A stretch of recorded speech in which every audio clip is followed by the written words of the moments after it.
तो शाम के टाइम मैं रेडी हो गई थी, छठ पूजा का था आज का डे 3 एंड मैं जैसे ही रेडी हुई वैसे ही व्लॉग स्टार्ट किया। सुबह से बहुत ज़्यादा बिज़ी थी क्योंकि दिवाली के बाद तो मैं कान दर्द से ही परेशान थी 2 से 3 दिन। मैंने दिवाली से पहले ही ब्लाउज़ बनने दिया था छठ में पहनने के लिए, क्योंकि छठ पे मैं सुबह एंड शाम, संध्या अर्घ एंड मॉर्निंग अर्घ के टाइम साड़ी पहनती हूँ।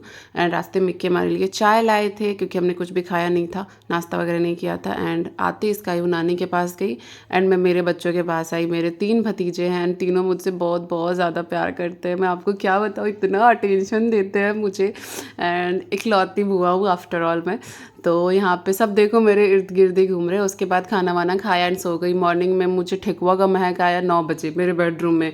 तो बस उठी, नीचे आई तो भाभी यही बोल के हंस रही थी कि 7 बजे से मम्मी और मैं ठेकुआ बना रहे हैं। एंड यहाँ पे भाभी शाम को जाना था तो सूप वगैरह सब फ्रूट्स वगैरह धो के रेडी कर रही थी और हम लोग कुछ कुछ बात और मजाक कर रहे थे। बाय द वे इस बार मेरा और भाभी दोनों का प्लान था छठ करने का, बट मुझे याद नहीं था हमारे घर पे किसी की डेथ हुई है। तो अगर हमारे जैसे हमारे में होता है ऐसा कि किसी की डेथ हुई तो जो अर्घ वाला फेस्टिवल्स होता है वो हम नहीं कर सकते। सो छठ में अर्घ दिया जाता है, इंपॉर्टेंट होता है, इसलिए मेरा तो कैंसिल हो गया। एंड ये रहा मेरा ईव लुक, मतलब संध्या अर्घ वाला लुक। एंड ये साड़ी मुझे मेरे पापा ने ही दी है। इस बार मैंने सुबह शाम जो साड़ी पहनी है ना, दोनों पापा के पसंद की पहनी, क्योंकि पापा बहुत पहले मेरे से कंप्लेन किए थे। मैं इसे जो भी देता हूँ ना शादी से पहले ही, ये उसको ये कपड़ा पसंद नहीं आता है। तो मैंने मेरी शादी में लहंगा से लेके जितनी साड़ियाँ चढ़ी मैंने किसी की शॉपिंग नहीं करी।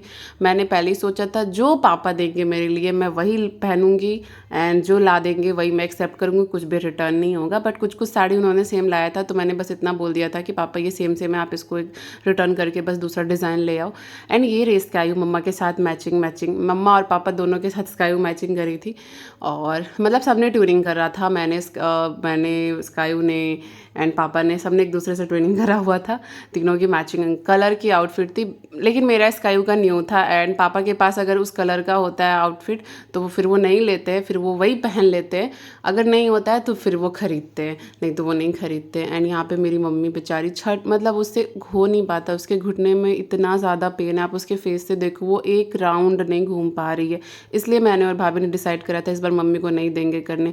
बट अब मैं नहीं कर रही थी तो भाभी का फर्स्ट था, वो कैसे करती उनको तो कुछ भी पता नहीं था, इसलिए फिर से मम्मी को करना पड़ गया। अब नेक्स्ट ईयर से मैं रहूँगी तो शायद मम्मी परेशान नहीं होंगी।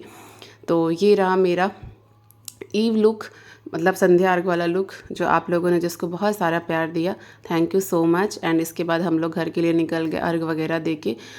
शाम के टाइम डूबते हुए सूर्य को अर्घ देते हैं, तो बस अर्घ वगैरह दिए। अब मिलते हैं मॉर्निंग अर्घ वाले मिनी व्लॉग में। Take care, bye bye, don't forget like subscribe.